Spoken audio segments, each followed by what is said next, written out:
Welcome to the world of the Transgo High Performance Shift Kit. This video presentation will show you step by step how to beef up your Turbo Hydromatic 700 transmission fast and easy with a Transgo Performance Shift Kit. You'll love it. This transmission is about to come alive. Good idea to refer to the written instructions while you are watching this installation video. This video shows step-by-step installation of the Performance Shift Kit. Notice here on the front page, you need to make a choice between automatic and stick shift. Automatic and stick shifts are similar installations except for a few steps where the instructions will say stick shift only. We have chosen automatic shift for this installation video, so we'll circle automatic right here. For those of you that are installing the stick shift version, we will remind you of stick shift steps as you go through the video. Notice you will see stick shift written in the lower left corner of the screen when the stick only item comes up. This video shows a typical installation. Its purpose is to help you install this kit with confidence. Follow these rules to make your installation an enjoyable experience. While viewing this tape, stop the tape often to absorb the written instructions. Finish and review each step before moving on. When installing automatic version, do all the steps except stick only. When installing stick shift version, do all the steps including stick only. When installing springs, follow instructions for size, location, and color. When drilling any holes, follow instructions for proper sizes. When plugging any holes, follow instruction for proper chamfer, size, and location. Plugs are sometimes drilled to a specific orifice size. Before you install this kit, read page 11, Cautions, Customizing, and Optional Items. These are the typical tools required to do the installation. First, let's road test the vehicle to see if the transmission is in good working condition. We just want to be sure that it has 4 forward gears and reverse.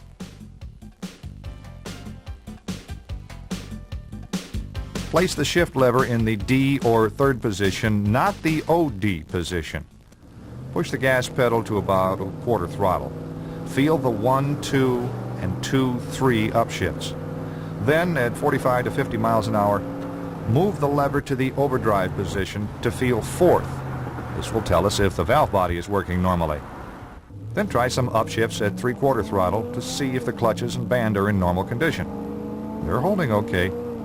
Let's get started. Release the hood latch. Let's raise the hood, remove the air cleaner, and put it on the bench. Remove the dipstick and disconnect the TV cable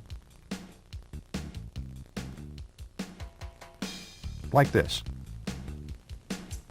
Okay, let's jack the vehicle up and support it with sturdy jack stands.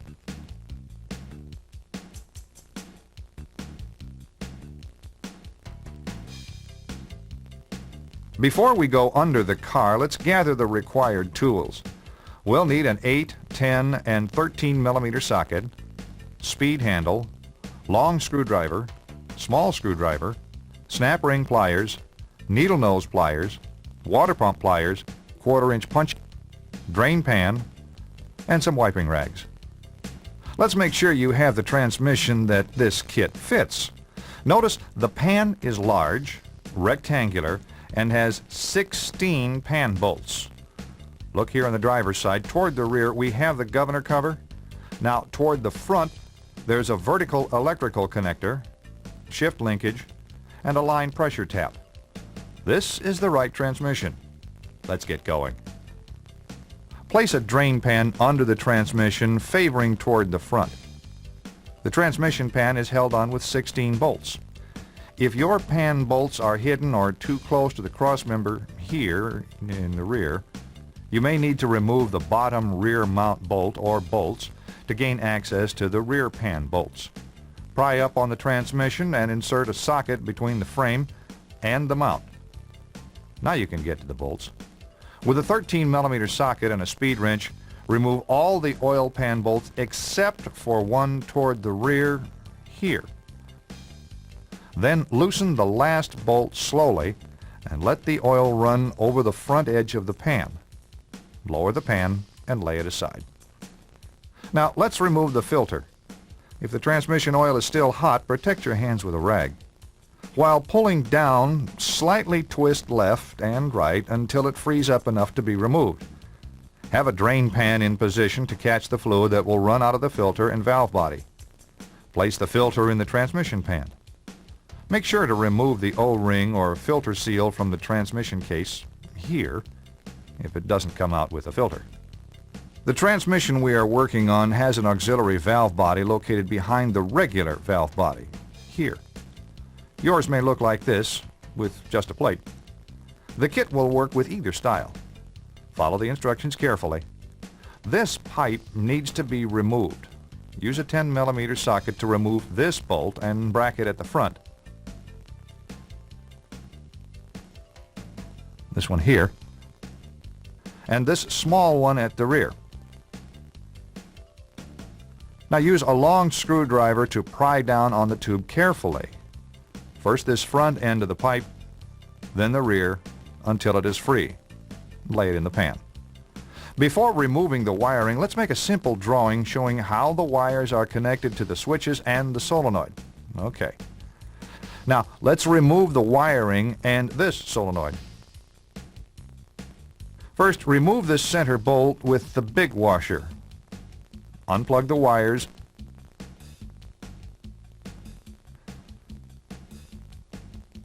and remove this bolt holding the terminal switch. Now this bolt and wiring bracket.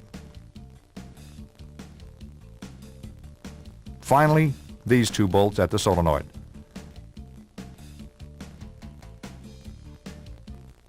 Now carefully pry down with a slight twisting motion to remove the solenoid, like this. Tie the wires back out of the way, like this. Now remove three 10mm bolts out of the auxiliary valve body, and then finally this 8mm bolt. Lower the auxiliary body and notice this ball here. Some models have a retainer so the ball can't fall out. Others, like ours, just sit in the pocket. Lay the body in the pan. Be sure the drain pan is in place during the valve body removal to catch the fluid that will drain from the valve body and transmission. Notice the short 13mm bolt that holds this detent spring in place, right here. Remove it now, using a 13mm socket, and set it in the pan. Okay, now we can remove the valve body. It's held in place with 17 10mm bolts. Some we have already removed. Change to the 10mm socket and remove these two bolts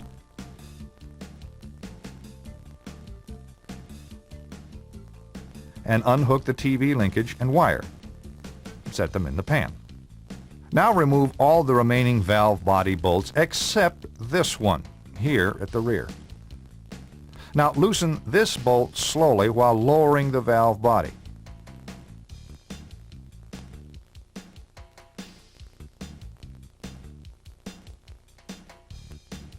To remove the manual lever link, keep lowering the valve body until the link becomes vertical. Now move sideways to slide the link out of the valve, like this. Lay the valve body upside down in the pan so it can drain. The valve body has check balls, but don't worry, the instruction sheet will show you where they go. Now let's remove these three 10mm bolts out of the second accumulator housing and lower the separator plate and the accumulators at the same time. Be careful not to lose any of the balls on the separator plate. Don't worry, the instruction sheet shows where they all go. This fourth accumulator spring and piston may come down with the plate. Okay, turn to page 2. The parts we will be removing are pictured here. Use a pair of long-nosed snap ring pliers like these and remove this snap ring. It holds the TV boost bushing in the pump. Be careful here, the parts above the snap ring are under some spring tension. Carefully push up and release a few times so the bushing will come down without sticking. Remove the two boost bushings and valves along with the pressure regulator spring and valve. Use a pair of needle nose pliers to remove the pressure regulator valve if it doesn't come down. Now let's take the pan with these pump parts and valve body parts to the bench. Remove the parts from the pan and organize them on the bench so you can find them as you need them. Clean your pan. Let's take a minute or two to rest. We suggest at this time to read and understand the instruction sheet on page 2. Let's turn off the tape and read. Find the original pressure regulator valve assembly. Clean and dry the pressure regulator valve. Set the spring and the other 2 boost valves aside. You will be replacing them with this new green spring and high-performance valves found in the kit. Let's follow the assembly instructions at step 1 on page 2. Okay, back into the car we go. Install the green spring onto the pressure regulator valve and push it up into the bore.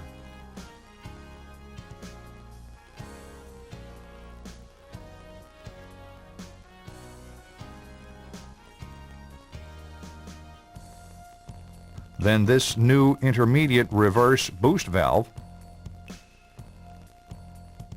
and the new TV boost valve.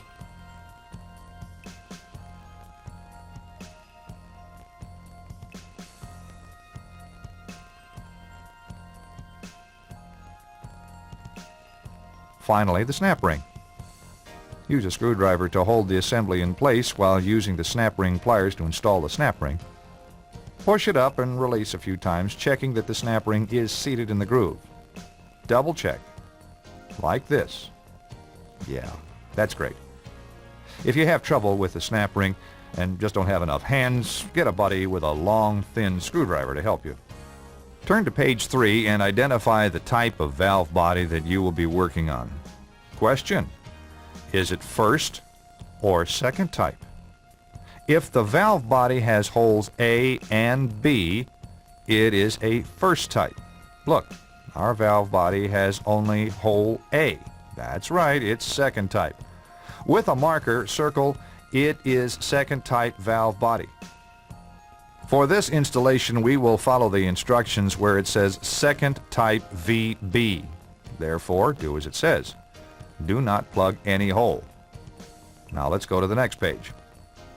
Okay, here on page 4, let's set the valve body in the same position as the picture. There are 2 step 1s. Step 1, first type valve body, and step 1, second type valve body. For our installation, we will follow the instructions for step 1, second type VB. Circle it here.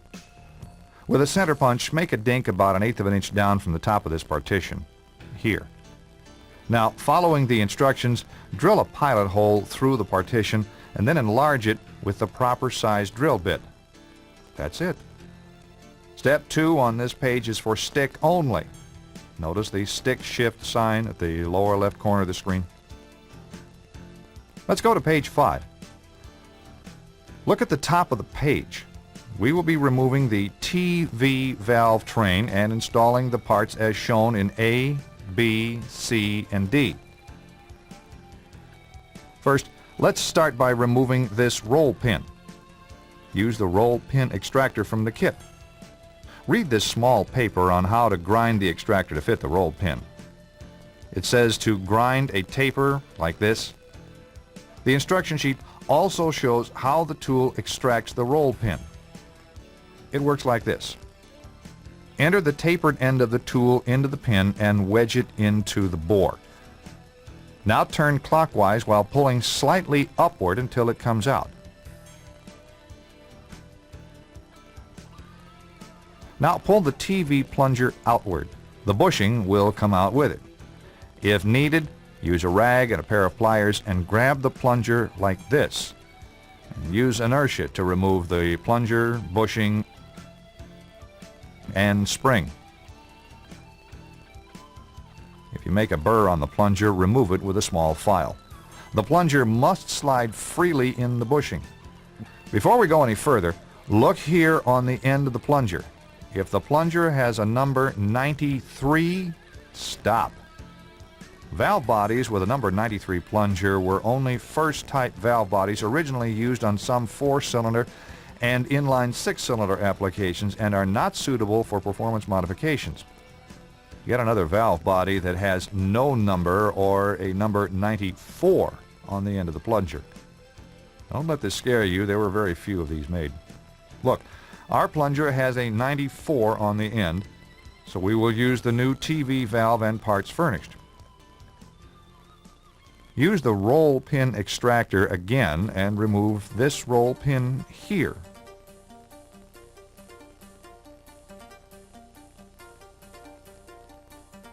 Like this. And now the valve. Some early models had an aluminum sleeve. If this sleeve rotates or comes out, you will have to line up this slot with the roll pin. Ours does not have the sleeve. Clean the bore, turn the can over, and it'll blow dry. Now let's assemble and install the new system. Make sure the brown spring is seated into the new TV valve like this, and be sure the tapered spring is on the valve. Small end first. It is snug on the valve. Now install the valve into the bore.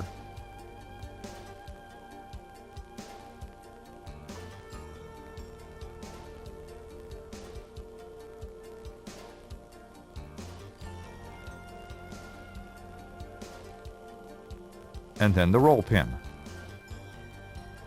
Push in until it just is flush with the top of the passage and not deeper.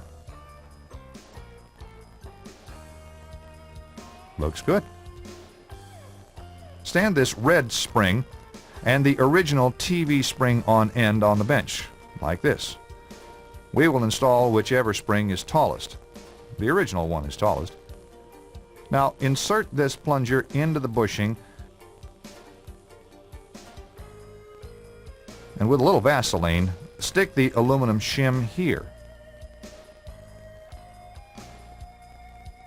Next, install the TV spring and the silver spacer. Now install the bushing and plunger assembly into the bore while aligning this notch with the hole in the valve body casting.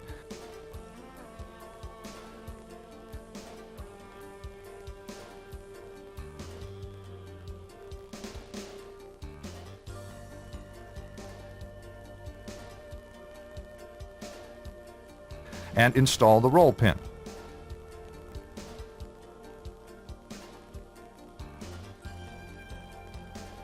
It sticks up a little to help locate the TV paddle bracket.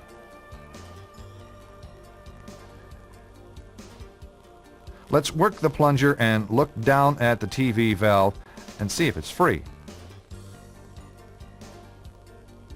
Notice when the plunger is pushed in flush with the outside edge of the sleeve, this brown spring is almost bottomed. You should see 1 to 1.5 spring coils sticking out of the valve. It looks good. Let's go to step E and remove the barrel type retainer by wedging it up with a small screwdriver.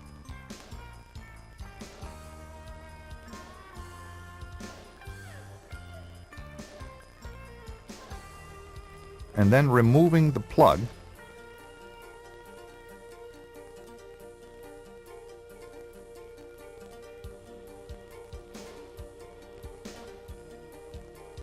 Valve,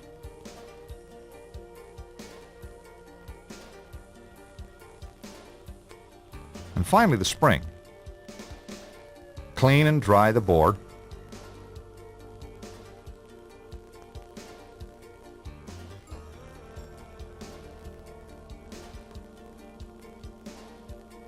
Install this new blue spring and then the valve,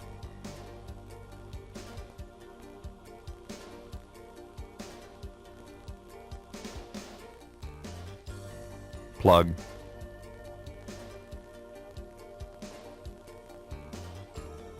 and retainer.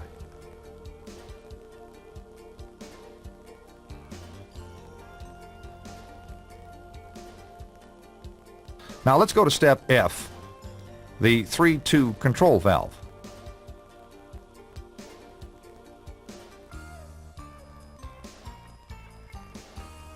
With the nail furnished, push in on the roll pin, remove it, and discard the spring.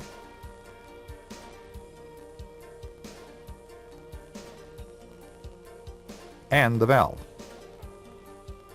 like this. Save the pin, you'll need it later. Now go to step G. At the very right-hand end of this passage here, drill down into the 3-2 bore. Start by angling the drill a little to stay against the partition, and then finish drilling straight down into the bore. Look, only drill this far.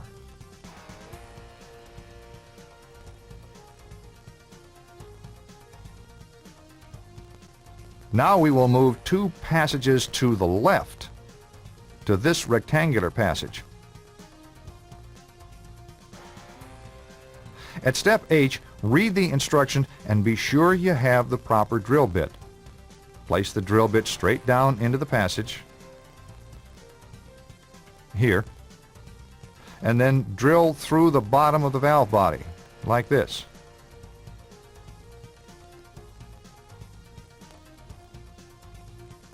With a pocket knife, small file, or some fine emery laid over a pencil, deburr the 3-2 bore like this.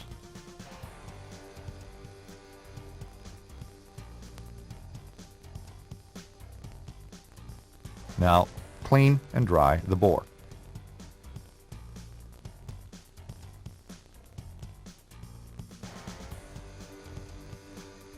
Now let's go to step I.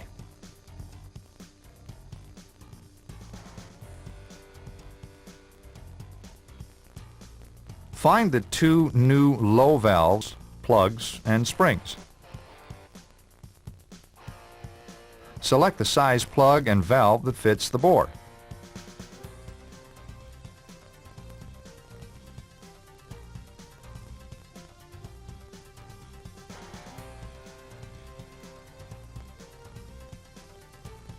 The white spring is used with the large valve and the yellow spring with the smaller valve. This valve body took the small valve, so we will insert the yellow spring into the valve and then install the valve like this.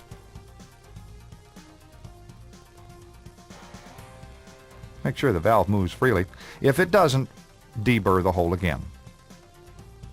And then install the plug and the roll pin.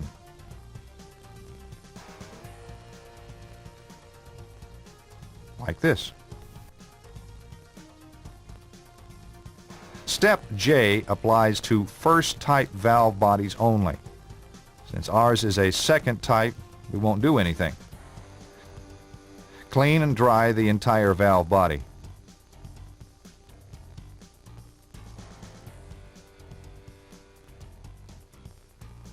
Step K shows check ball locations. With auxiliary body, we will only install 2 check balls in the valve body.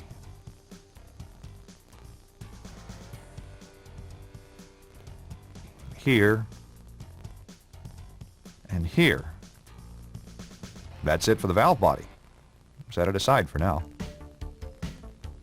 Notice the stick shift sign at the lower left corner of the screen.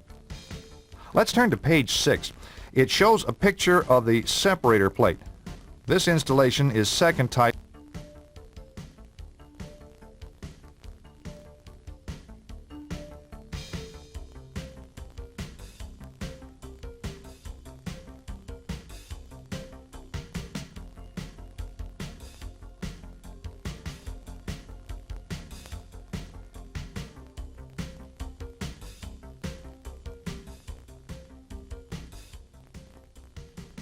So let's circle hole 5 here, hole D here, and hole F here.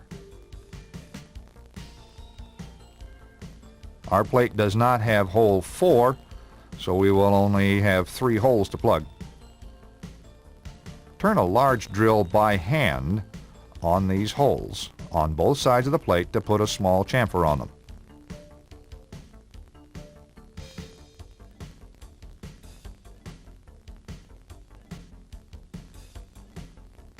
Now find the pack with the aluminum plugs. Here it is.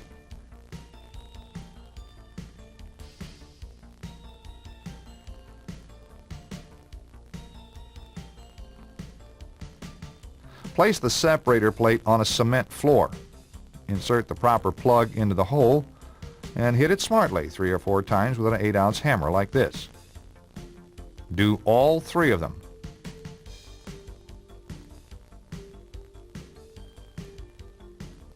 Looks good. Now file the plugs flush on both sides of the plate.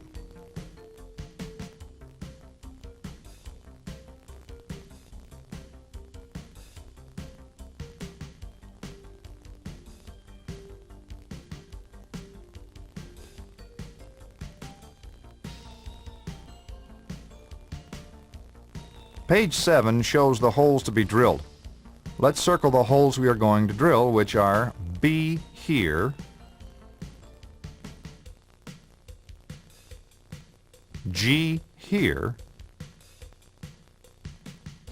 A here,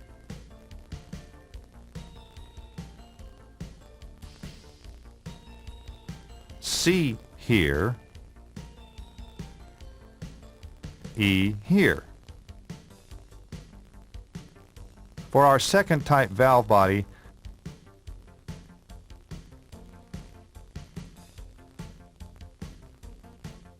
D should be plugged here. If your plate does not have hole G, you will have to make a hole G by using the teardrop in the gasket for a guide, like this. Center punch a dink toward the small end of the teardrop, like this. Now follow the instruction sheet carefully. Select the proper size drill bit for each hole and drill them.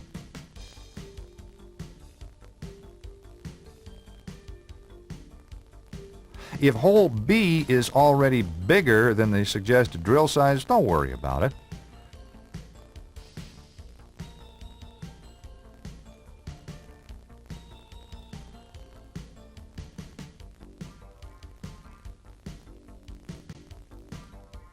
Use a large drill bit and turn it in the holes we have drilled, just enough to knock the burrs off, like this. Clean and dry the separator plate.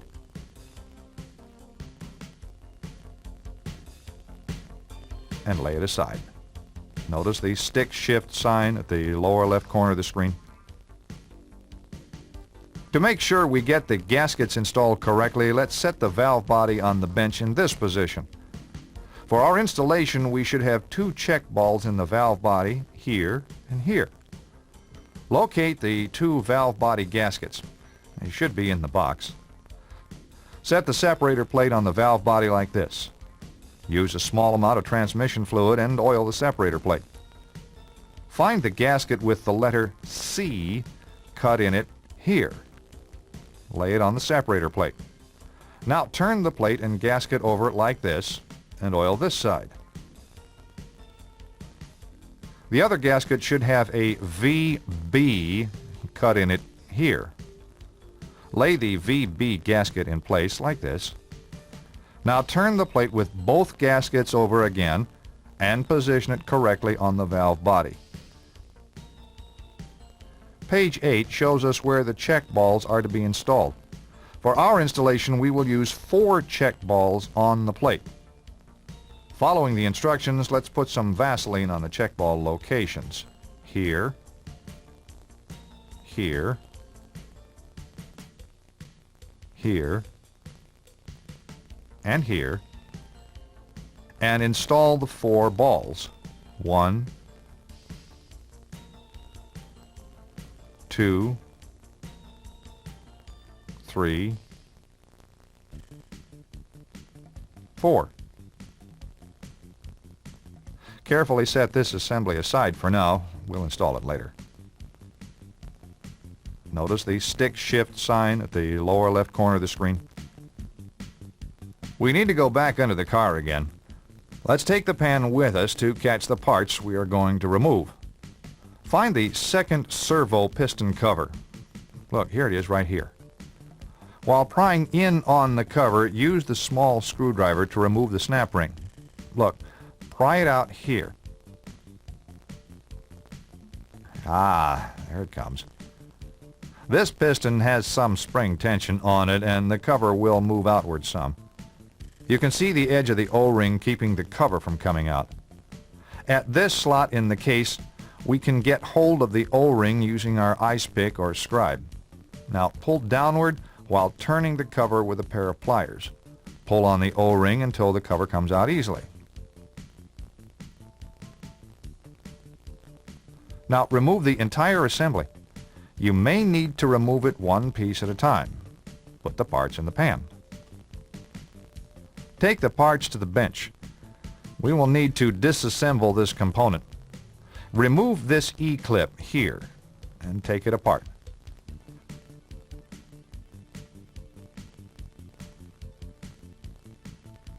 Now we need to remove this snap ring here.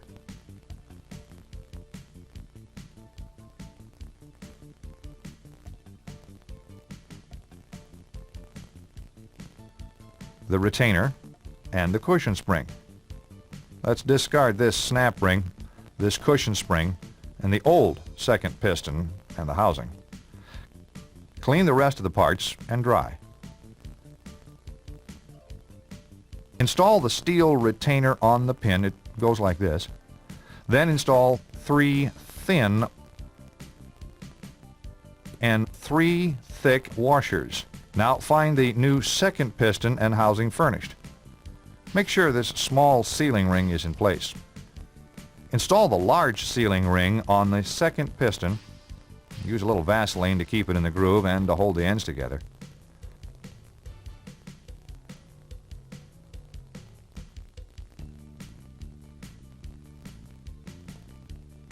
Make sure they overlap like this. Next, find the large red O-ring and install it on the second housing like this. Use a little Vaseline and lube the O-ring and sealing ring. Now place this assembly on the pin. Do not install this spring, washer, and E-clip yet, but put them in the pan. Place the original return spring on the tapered end of the pin. Now put all the second piston parts in the pan. Find the fourth piston. Make sure the sealing ring is in place and set it in the pan. Take this new yellow spring, the large blue O-ring, the cover, and a fingerful of Vaseline. Put them in the pan also, and let's go to the trans. Be sure the return spring is on the pin. Insert the pin into the case. The 3 thick and 3 thin washers should still be in place. Now install the second piston and housing with the chamfer inward onto the pin like this. Then install the cover without the O-ring. Push the cover in and try to install the snap ring. If the snap ring goes into its groove, that's just fine. But if it will not go in, then remove the cover, the housing, and the piston. Remove 1 thick washer and put it back together and try the snap ring again. You may need to do this a couple of times until you can just barely get the snap ring installed. With the snap ring installed, go to the opposite side of the transmission and reach in through this hole with a thin screwdriver to check for band clearance. You must be able to wiggle the band easily front to rear 1/16 to 3/16 of an inch.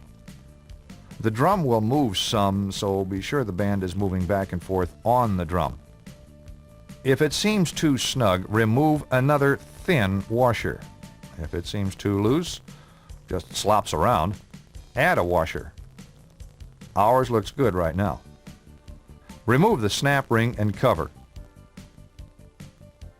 Leave the rest of the parts in position. Next, install the small spring and washer on the pin. Compress it and install the E-clip. like this.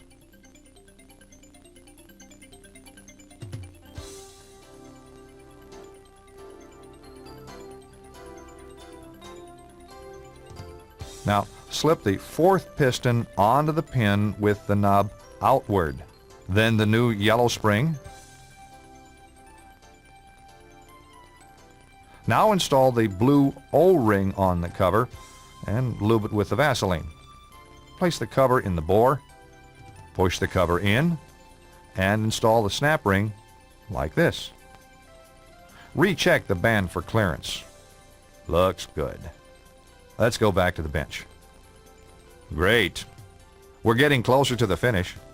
Now let's find the tapered plug and the two tapered bushings from the kit. They look like this. Notice the plug does not have a hole in it. The two bushings have small holes in them. Here at A, we will install the tapered plug. At C, we will install the two bushings. Now let's go back under the car. We will install the plug with no hole here inside the fourth accumulator. It goes in the hole closest to the rear of the transmission. Use a 1/4-inch punch and install the plug flush. Now let's install the two bushings with the holes through them in the case. Use the 1/4-inch punch again. These two go flush also. Looks good. Now carefully set the valve body, separator plate, and the valve body bolts into the pan. Locate the fourth accumulator piston and spring and set them in the pan. Clean the second accumulator piston, spring, housing, and bolts. Clean and dry the auxiliary body and pipe. If your auxiliary body does not already have a check ball at this location, put one there. Use a small amount of Vaseline to retain it. Set the auxiliary body and pipe in the pan, along with the bolts and the pipe brackets. We will also need a fingerful of Vaseline. Let's go back under the car to install them. If your transmission has an auxiliary body, there is a check ball in a retainer here. If the ball has fallen out, look, ours has, use some Vaseline to hold it in place while we install the accumulator and the separator plate.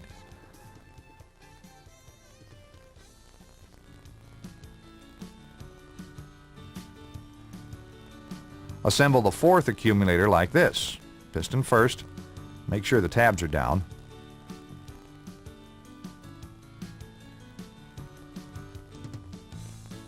Apply a small amount of Vaseline to the spring and place it on the separator plate. Then lift the separator plate up into place, being careful not to dislodge the check balls or the spring.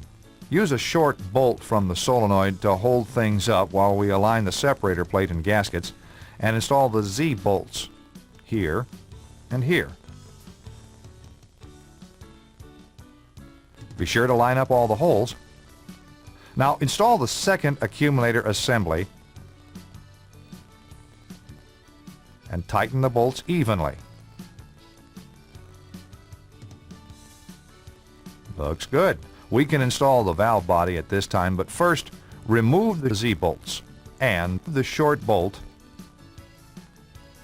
Make sure the check balls are still in place and guide the valve body up while hooking the manual link to the manual valve, like this.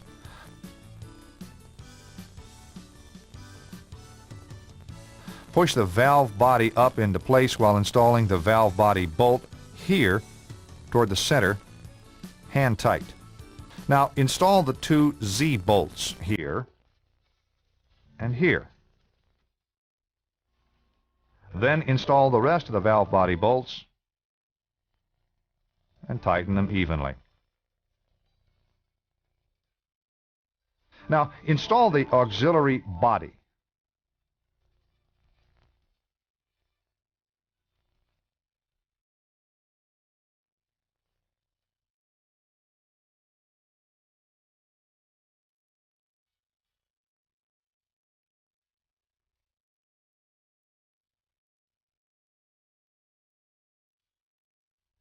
The solenoid is next.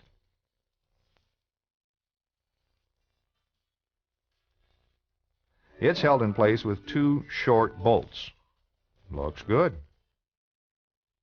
Remove the necessary bolts to install the wiring brackets.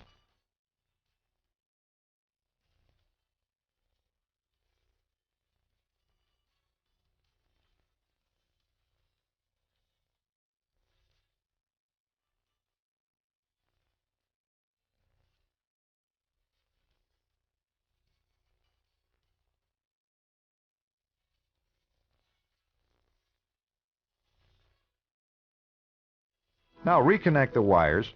Refer to your drawing if necessary.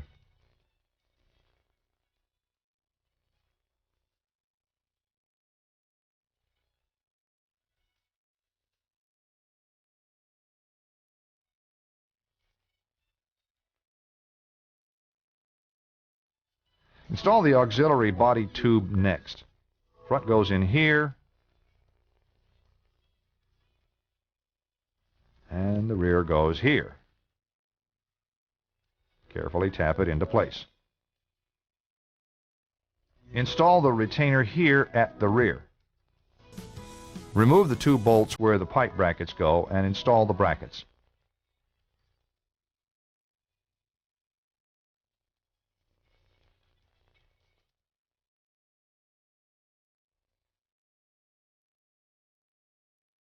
Next, we'll install the TV linkage. Remove these two bolts. Hook the wire onto the end of the TV cable.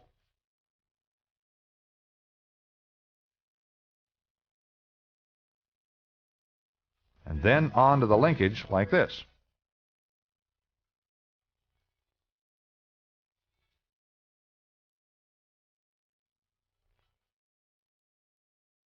Reinstall the two bolts and tighten.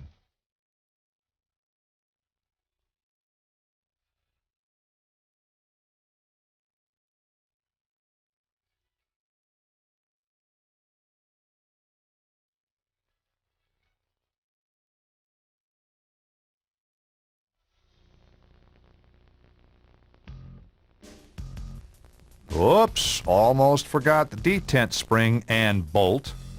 Let's do it now.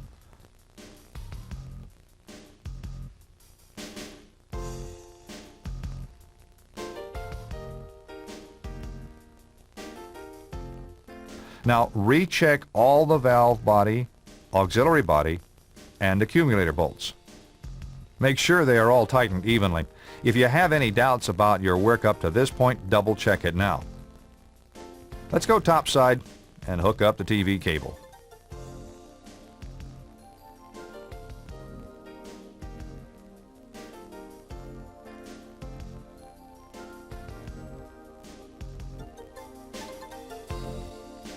Push this TV lock tab and pull the snout toward the carburetor or throttle body as far as it'll go. Get a buddy to floor the gas pedal from inside the car. Have him still hold the pedal floored, depress the TV lock tab, and slide the snout away from the carburetor or throttle body firmly until it stops. Release the tab and let it lock.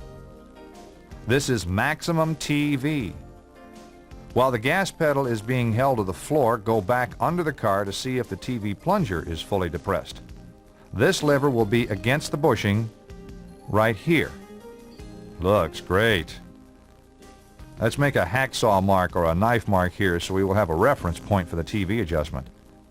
This TV adjustment is critical to the life of your transmission.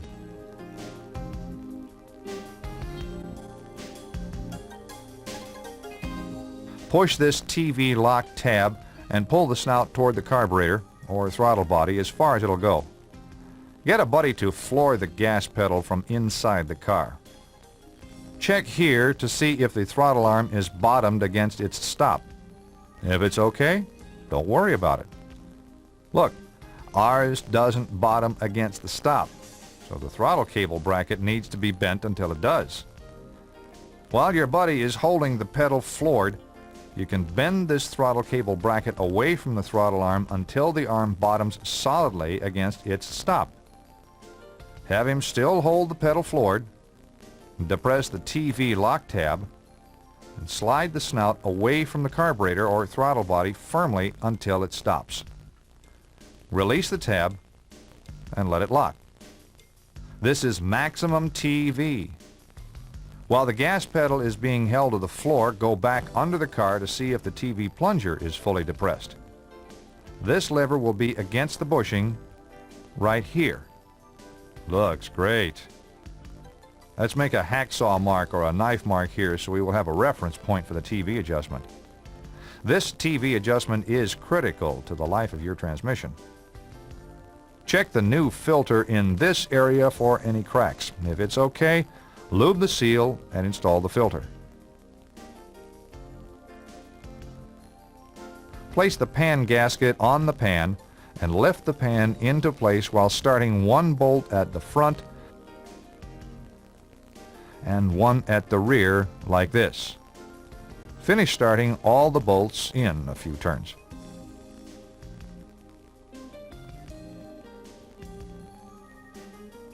Now tighten all the pan bolts with a speed handle evenly. Double check each bolt.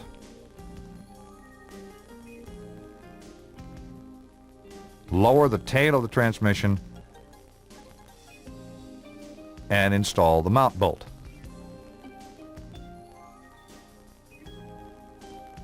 Install the air cleaner.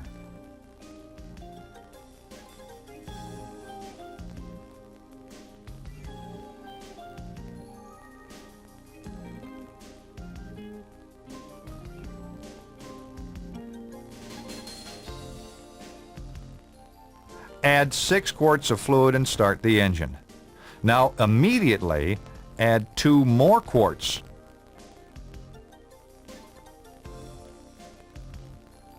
And check the fluid level. Look, it is still about a pint low. Let's add and recheck.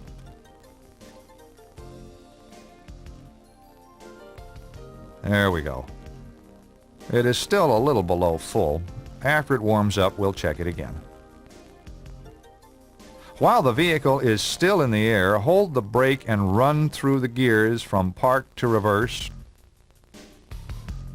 neutral, D4, D3, second, and now first. Let's move the selector to D4 and accelerate, checking for upshifts.